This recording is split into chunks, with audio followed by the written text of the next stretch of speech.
Hello hi, welcome to the Instatax. I am C A Shahid Ali.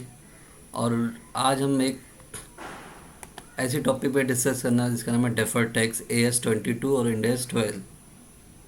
जो कि deferred tax एक ऐसा कॉन्सेप्ट है जिसको लेके बहुत सारे कन्फ्यूज़न रहते हैं एंड जिसको लेके काफ़ी डाउट रहता है और लोगों को काफ़ी टफ लगता है कि डेफर्ड टैक्स मतलब बहुत टफ चीज़ है और समझता ही नहीं है। सो आज हम इस कॉन्सेप्ट को एकदम सिंप्लीफाई करेंगे और हर एक टेक्निकल चीज़ डिस्कस करके, ताकि आप अपने एग्ज़ाम प्रिपरेशन के लिए इसका यूज़फुल ले सको और प्रैक्टिस में भी यूज़ ला सको। तो hope this video will be helpful to you. So let's start. Defer tax का सिंपल मीनिंग है कि टैक्स को आप डिफ़र कर रहे हो, सिंपली पोस्टपोन कर रहे हो, कम भरो फिर ज़्यादा भर रहे हो सब्सिक्वेंट ईयर में। क्योंकि टैक्स के लॉज, जो टैक्स रेट है, टैक्स का ट्रीटमेंट है, उसके वजह से अगर टैक्स लॉ अप्लीकेबल टू ही डेफर टैक्स का कॉन्सेप्ट आता है। तो वही सिंपल सी बात है कि आप जब भी हम लोग पोस्टपोन करते हैं टैक्स का, तो हमको डेफर टैक्स आता है टाइमिंग डिफरेंस की वजह से। मतलब ईयर 1 में मेरे को डिडक्शन मिला है और ईयर 2 में डिडक्शन नहीं मिल रहा है, वाइस वर्सा। तो जब भी टाइमिंग डिफरेंस की वजह से, टैक्स लॉ का डिफरेंट ट्रीटमेंट की वजह से डिफरेंसेस आते हैं टाइमिंग को लेके, तो फिर वहाँ पे डेफर टैक्स अराइज होता है। तो डेफर टैक्स अराइज तभी होता है जब टैक्स के लॉ और बुक्स में डिफरेंट ट्रीटमेंट किया जाते हैं।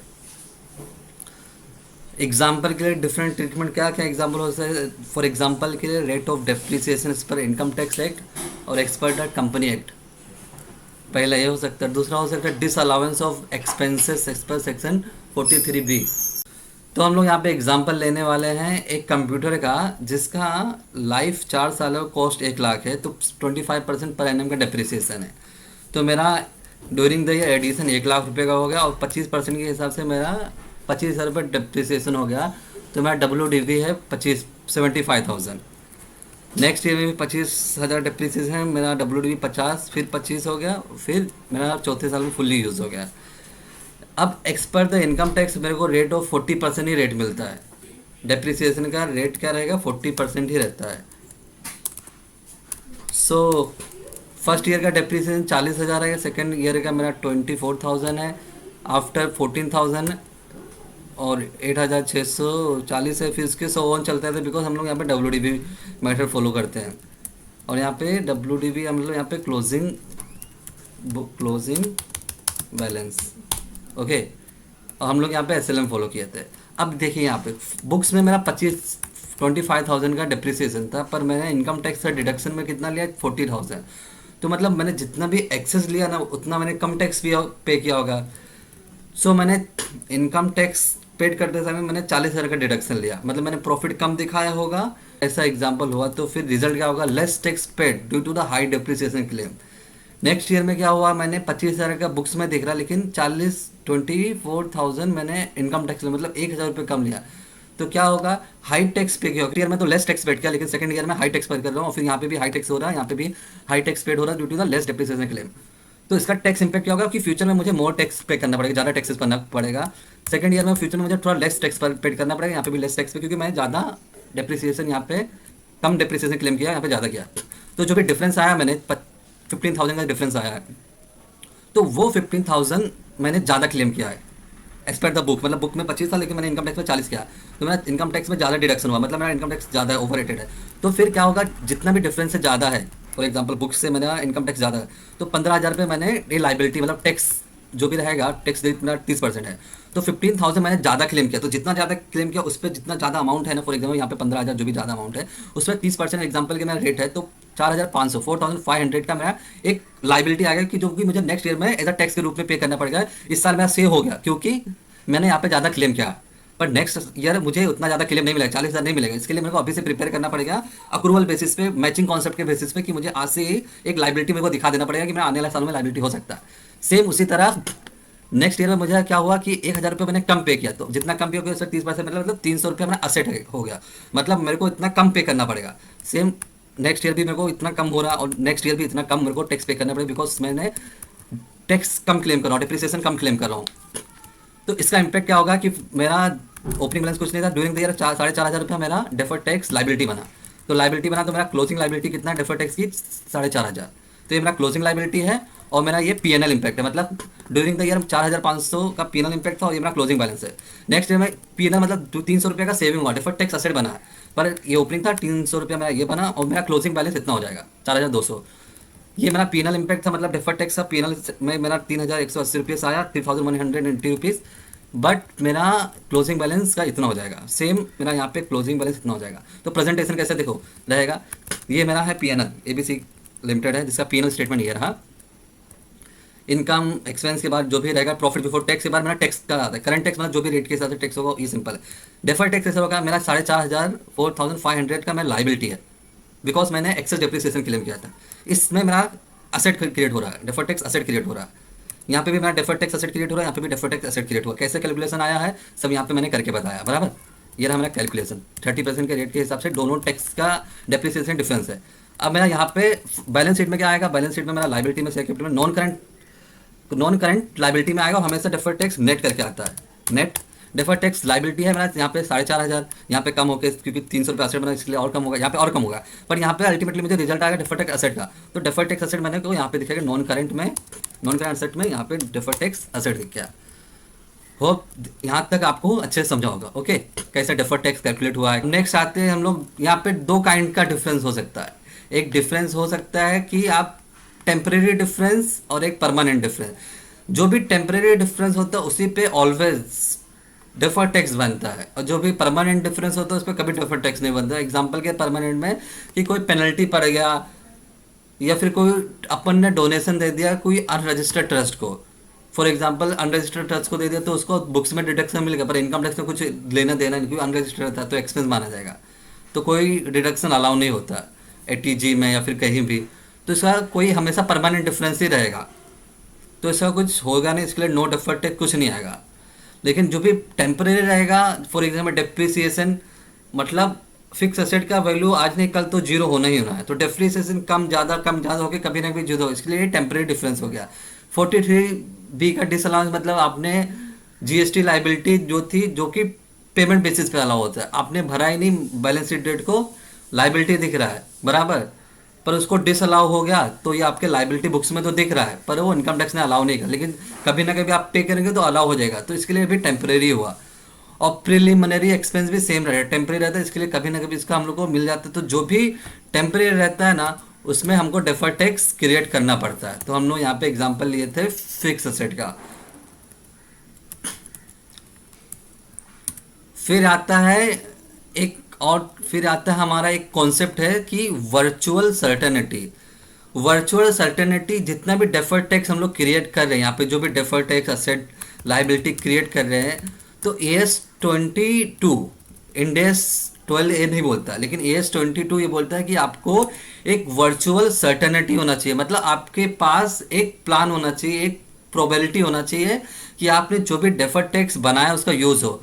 तो वर्चुअल सर्टेनिटी मीन्स क्या होता है कि आपके पास sufficient future taxable profit available हो और आपके पास एक कंक्लूसिव एविडेंस हो। एविडेंस के रूप में क्या हो सकता है, आपके पास एक प्रॉफिटेबल एक्सपोर्ट ऑर्डर आ गया, लॉन्ग टर्म कॉन्ट्रैक्ट कोई मिल गया, आपने कोई प्रोजेक्शन जो कि बैंक या फिर किसी एजेंसी को सबमिट किया लोन के लिए, तो ये सब। और जो भी वर्चुअल सर्टेनिटी होता है, ये कोई बिजनेस प्लान है, आपने सिर्फ बिजनेस प्लान दे दिया ये नहीं माना जाएगा। बाकी सब ये जो सफिशिएंट फ्यूचर प्रॉफिट अवेलेबल होना चाहिए, तो ही हम इसको रिकॉग्नाइज कर सकते हैं as a deferred tax asset. For example आपने आया, आपको फर्स्ट ईयर में इतना डेफर्ड टैक्स लाइबिलिटी बनना था, पर आपका आने वाला साल में कोई प्लान ही, मतलब आपको हमेशा लॉस ही होना, आपने ऐसा एस्टिमेट करके आने वाला टाइम पर लॉस ही होगा, आपके पास कोई प्रोजेक्ट नहीं है, गोइंग कंसेंट का भी खतरा है, तो आप इसको कुछ रिकॉग्नाइज नहीं कर सकते हो, मतलब कुछ छो ही मत, बस कुछ इम्पैक्ट ही नहीं आएगा, नो इम्पैक्ट। तो सिंपल है, डेफर्ड टैक्स तभी आएगा जब वर्चुअल सर्टेनिटी होती है। कई बार एग्जाम में भी पूछा जाता है कि डिफरेंस क्या है इंडेस 12 और AS12 में, और इंटरव्यू में भी पूछा जाता है कि दोनों में डिफरेंस क्या आता है। मेजर डिफरेंस ये है कि AS22 बोलता है कि आप वर्चुअल सर्टेनिटी हो तो ही रिकॉग्नाइज करो, पर इंडेस 12 ऐसे कुछ रिक्वायरमेंट नहीं मांगता है।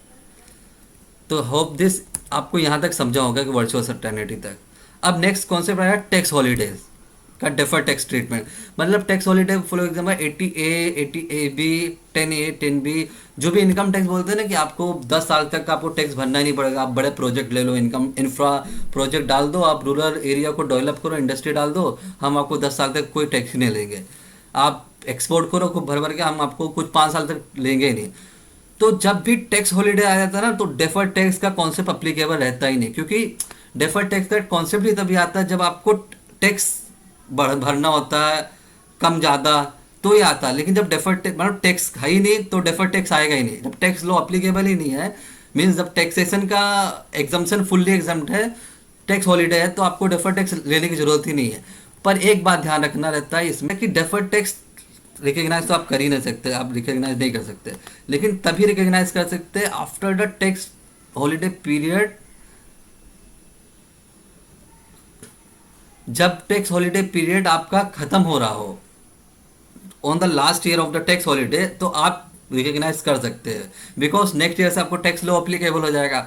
तो इसके लिए लास्ट ईयर में आपको रिकग्नाइज करना ही पड़ेगा, चाहे जितना भी आप एग्जाम्पशन लिया हो। तो यही बोलते हैं कि फॉर एग्जाम्पल मैंने 31/3/2021 से लेकर 31/2031 तक 10 साल तक मेरे को टैक्स एग्जाम्पशन था, टैक्स हॉलीडे था, तो कोई डेफर्ड टैक्स नहीं आएगा, मतलब यहाँ तक कोई डेफर्ड टैक्स आएगा नहीं।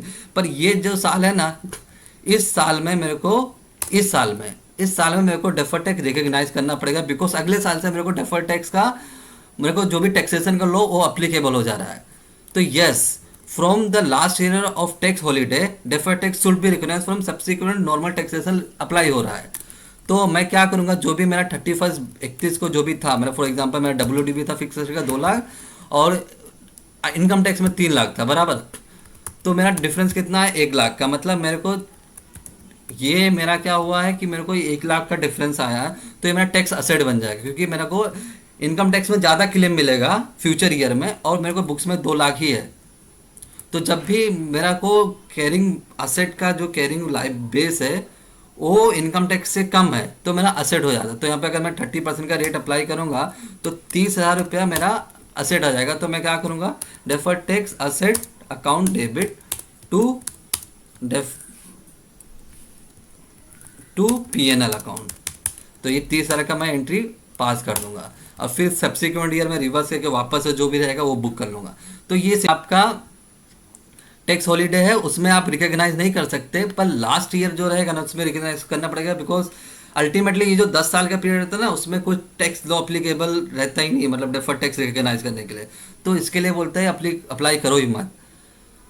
और फिर ये क्या बोलता है, एक ये मैट में एक रहता है, एक जो मैट होता है ना, ये हमेशा ये बोल रहा है 115JB बोलता है, AS12 ये बोलता है कि आप डेफर्ड टैक्स हमेशा रेगुलर टैक्स यूज करके बनाओ, ना कि डेफर्ड टैक्स का रेट आप मैट वाला रेट मत लो। सिंपल मैट का रेट नहीं लेंगे हम लोग, रेगुलर टैक्स रेट लेंगे। एक क्लैरिफाई करता है ये सिंपल से याद करने के लिए, मतलब ध्यान रखने के लिए एक आइडेंटिफिकेशन ये ध्यान में रख सकते हो कि आप जब भी कैरिंग वैल्यू ऑफ असेट, मतलब अगर अंडरलाइंग असेट है और फिर अंडरलाइंग कंपोनेंट लाइबिलिटी हो सकती है, तो अगर असेट हुआ मतलब असेट में PP आ गया, लाइबिलिटी में कुछ भी 43B का पेबल लाइबिलिटी कुछ भी आ गया, जो भी टैक्स मतलब एक्चुअल पेमेंट बेसिस पे अलाउ होता है, तो आप अगर carrying value greater than tax base है तो हमेशा डेफर्ड टैक्स लाइबिलिटी बनेगा। फॉर एग्जाम्पल बुक्स में 90 मतलब बुक्स में 100 रुपये और इनकम टैक्स में 90 रुपीज़ है, तो इस केस में हमेशा डेफर्ड टैक्स लाइबिलिटी बनेगी। लेकिन अगर ये लाइबिलिटी कंपोनेंट है तो यहाँ पे डेफर्ड टैक्स असेट बनेगा। कैरिंग वैल्यू अगर लेस देन टैक्स बेस है तो फिर डेफर्ड टैक्स यहाँ पे असेट बनना, फिर यहाँ पे लाइबिलिटी बनना। अगर कैरिंग वैल्यू टैक्स बेस के दोनों इक्वल है तो कुछ करने की जरूरत ही नहीं, मतलब नो डेफर्ड टैक्स आएगा। तो ये it is all about deferred tax AS22 और इंड AS 12। मैं बहुत कंफ्यूजन होता है क्योंकि इसमें लैंग्वेज बहुत कुछ लिख के रखा है। बस सिंपल इतना रखना है कि जितना भी पीरियड रहेगा टैक्स हॉलीडे का 10 साल का, तो कभी भी नहीं होगा, बस ऑन द लास्ट ईयर हमको रिकग्नाइज करना पड़ेगा, बिकॉज नेक्स्ट ईयर से हमारा डेफर्ड टैक्स का इम्प्लीकेशन आ जाएगा। तो मैंने एग्जाम्पल के लिए भी बता दिया। तो hope this video useful to your study और इन योर प्रैक्टिस, और ये काफ़ी कॉन्सेप्ट आपका क्लियर किया होगा। आप इसको लाइक कीजिए, सब्सक्राइब कीजिए, and thank you very much for watching this video.